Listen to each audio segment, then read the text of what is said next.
My name is Murnen, and today I'm going to be sharing with you my presentation comparing two mollusk species. The species that we are going to be comparing and contrasting today are going to be the giant squid versus the colossal squid. I would like to start by just giving a little bit of a baseline and description of both species, and then we will go ahead and take a look at the differences and the similarities between the two. So let's begin. Beginning with the giant squid's Latin name is Architeuthis dux. It belongs to the phylum Mollusca and the family Architeuthidea. As far as the giant squid's general appearance goes, it has 2 eyes, 8 arms, 2 longer tentacles, a hard beak, a radula, a mantle which concludes in a spade-like shape, and a funnel on the underside of its body. Their eyes are very massive. Scientists compared them to the size of dinner plates in the studies that I read through, and their eyes and brain are very highly developed, making them very complex organisms, especially considering that they are invertebrates. The tentacles, which are used for feeding, are lined with hundreds of sharp tooth suckers, and this aids in the capture of prey, as the sharp tooth suckers will grip onto the flesh of their victims. And then they also have fin-like structures which are found on each side of the mantle, and this assists them with mobility as they move through the water. And then their funnel is located on the underside of their body, and the funnel performs a multitude of tasks, including expelling waste, laying eggs, squirting ink, and it also provides the squid with jet propulsion as it moves through the water. So that's just kind of the general description and biology of the giant squid. I have included this diagram here just to illustrate the general body plan. Important things to note about this diagram are going to be that all of these squid's organs are contained inside of the mantle, so nothing extends through the arms. I also liked this diagram because I thought it did a good job illustrating the 2 longer feeding tentacles in comparison to the squid's 8 arms, as well as notating that those 2 longer tentacles are sucker covered with those sharp tooth suckers, because that is very beneficial to the squid and important when it is hunting. All right, now moving on to giant squid habitat and range. Giant squids can be found throughout all of the world's oceans. However, they are scarcely found in tropical and polar regions. Most commonly, they have been found living off the shores of Pacific Islands as well as New Zealand. And they've also been found dwelling on the east and west sides of the northern Atlantic and then down the southern coast of Africa. Scientists do not have very much knowledge on this species' actual living environment just because it is so deep down in the ocean. It's hard to get down there to actually spine the squids. But it is assumed that the species likes to reside in the deep sea near slopes in the seashore. They have been mostly found inhabiting continental shelf slopes and island slopes. But it is possible that the species inhabits other deep sea habitats that scientists just do not know about. And then I have included a diagram on the right side of the slide here, just illustrating the distribution of the giant squid in our worldwide oceans. Everything marked in red is where scientists have found giant squid specimens. And it is important to note that not all of these specimens are going to be actual living species that they have found in the ocean. Some of them may have been discovered through the digestive systems and digestive tracts of predators in predator diet studies. So that is important to note. They won't all be living specimens.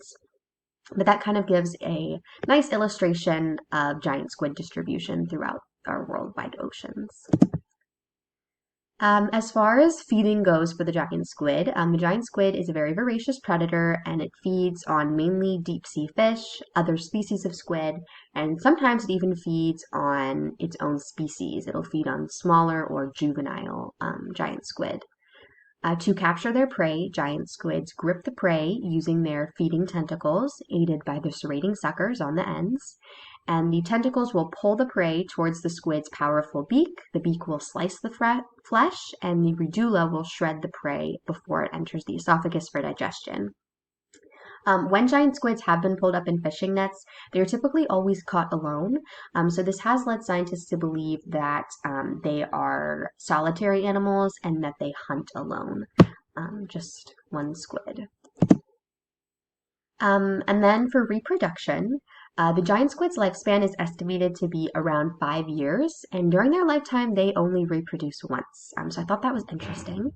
And then the male giant squid possesses a sperm packet called the spermatophore, and the sperm is released through the penis, which exits on the underside of the body through the funnel. And the penis can actually be as long as a squid's mantle, up to 7 feet long. So they don't. I do not believe that scientists have ever witnessed the reproductive process of this species, but most likely the female and the male don't actually have to be that close together, even though they have that internal fertilization. Scientists are unsure whether or not finding a mating partner is simply by chance or involves chemical signals. They don't really know about that. But once they do find a female, the male will inject the spermatophore directly into the female's arms. And then as far as fertilization goes, it is mostly guesswork, but scientists have made some educated guesses to piece it together. They believe that the injection of the spermatophore triggers the ovaries to release eggs, which are bound in jelly held inside the female's arms. And once those eggs have been dispersed, the sperm will travel to fertilize those eggs. After the fertilization occurs, the female will release millions of jellied clumps, which contain the fertilized eggs, and scientists call these egg masses. Most of these egg masses will be eaten by predators. Very few giant squid will survive and hatch. Very, very small majority. And then as far as predation goes for this species, apart from other giant squids through cannibalism, as I've mentioned in the feeding section of this presentation, the squid's main predator is the sperm whale. Remnants of giant squids have been found in the stomachs of sperm whales, and scientists have also found sucker marks on sperm whales' skin, and they do believe that these are battle scars from unfriendly encounters between the two. Pilot whales have also thought to be a potential predator, but this has not been confirmed. And juvenile squids and smaller squids may be in danger of various other deep sea predators that are larger than them. All right, moving on to the colossal squid. The colossal squid's Latin name is Messinocoteuthis, it's a long word, Messinocoteuthis hamiltoni. It belongs to the phylum Mollusca and the family Crankidae. The colossal squid is the heaviest invertebrate species. It grows up to 495 kilograms, or converted to pounds, that's 1,091 pounds, and it grows to 14 meters in length. Due to its huge size, it is considered to exhibit deep sea gigantism, meaning that it is just too large for its environment. It's very, very large. They have 8 arms and 2 longer tentacles that they use for feeding, and their tentacles are enhanced with 25 rotating hooks aligned into 2 rows on the ends of the tentacles. They have a conical body shape with 2 broad fins attached on either side of the mantle to aid in navigation. And the colossal squid has enormous eyes. They are thought to be the largest in the entire animal kingdom. And they also have the largest beak out of all of the squid species. So once again, they are just very, very large organisms. I've included this diagram just illustrating the general body plan of the colossal squid. I really like this diagram because I thought that it did a really good job showing the unique rotating hooks that you can see on the left side of the diagram. And then it also just gives you a dorsal view of the colossal squid. So you can kind of get an idea of what it looks like. But once again, you can see those rotating hooks, which are very, very beneficial to the squid when it's hunting. As far as habitat and range goes for the colossal squid is a deep sea dweller, and they typically live in water depths of at least 2,200 meters. And juvenile squids tend to live in more elevated depths, around 1,000 meters. Like the giant squid, just due to the extreme depth of the squid's environment, it is difficult for scientists to gather a lot of data on its habitat and living environments because it's just too deep to feasibly get down to. But we do know a little bit about their distribution. The presence of colossal squids have been noted in waters near the Atlantic Ocean, and most findings have been primarily south of 40 degrees. Don't see them too much northern. And more specifically, colossal squids have been discovered in the Southern Ocean from Antarctica to the southern tips of Africa, South America, and New Zealand. And then this diagram on the right here just illustrates that distribution a little bit further. In this diagram, the red squid symbols are colossal squid specimens that have been living. So ones that they have pulled up in fishing nets or ones that they found floating in the ocean. And then the other symbols represent colossal squid specimens that have been found through predator diet studies. So specimens that have been found in the digestive tracts of predators. And they just use the correlating species on the diagram. So I thought that was an interesting way to showcase it in a diagram, and it gives you an idea of the general distribution. For feeding, the colossal squid has never been seen feeding before, but scientists have made educated guesses just based off of how other squid species feed and the biology of the colossal squid to explain how the predator hunts. The squid's primary prey is the Patagonian toothfish, and one toothfish can sustain the squid for a few days, so they don't always have to be hunting. It is believed that the squid spends a lot of time in the cockatoo position with its tentacles and arms over its head, and this allows for clear vision for the squid to spot its prey. Scientists do not believe that the squid is a chaser, but rather waits for prey and then will lunge. When catching prey, the squid will lunge onto its victim, propelled by its giant fins, and it will lower its arms and tentacles over the prey. The longer tentacles will shoot out to capture the victim, and those rotating hooks on the ends of the tentacles will grip into the prey. The squid will then draw the prey into its arms, which are lined with suckers, and will envelop the prey, which of course diminishes any last chance of escape. And then its powerful beak will slice the prey's flesh, and the medulla will further shred the prey before digestion occurs. So once again, this is an educated guess, but scientists do believe that this is an accurate representation of what colossal squid feeding looks like. Reproduction is kind of the same thing as feeding. Scientists do not know very much about this, and it's a lot of educated guesswork and piecing together. And for the reproduction process, the main reason why scientists don't know that much is because the majority of specimens that they have discovered have been female, so they haven't gotten to look at male and female together as much. But they have assumed that males likely have a large penis to insert sperm directly into the female, as the giant squids do. And scientists also believe that the colossal squid lays eggs in large jelly-like clusters, also how the giant squids do. Those eggs will then hatch as tiny versions of the adult and will mature in 1 to 3 years. Adult females have also been found closer to the surface level, still at very deep depths.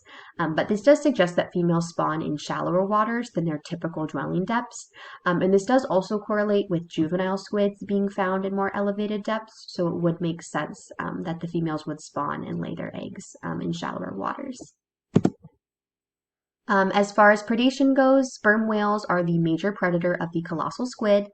Sperm whales exist in the same habitat, and they have actually provided scientists with a lot of the data that they do have on this species. And this is just because colossal squid specimens have been recovered from the digestive tracts of sperm whales. Because these squids live so deep into the ocean and they're so hard to find, finding the specimens inside the digestive tracts of sperm whales have actually given us a lot of data and provided a lot of what we do know about this species. So now that we've gotten a baseline on both of these species, we can kind of compare and contrast between the two. We'll start with the similarities between the two species. Just in general, the colossal and giant squids, they have a very similar appearance. They both exhibit 8 arms, 2 longer tentacles. They both have a mantle with attached fins on the side. They both have 2 very large eyes, a medulla, a hard beak, a well-developed brain, and a funnel. They're also both deep-sea dwellers, and they do dwell in some of the same waters, such as the southern coast of Africa and New Zealand. Both of them use their 2 longer tentacles for feeding, and they grip prey with those tentacles.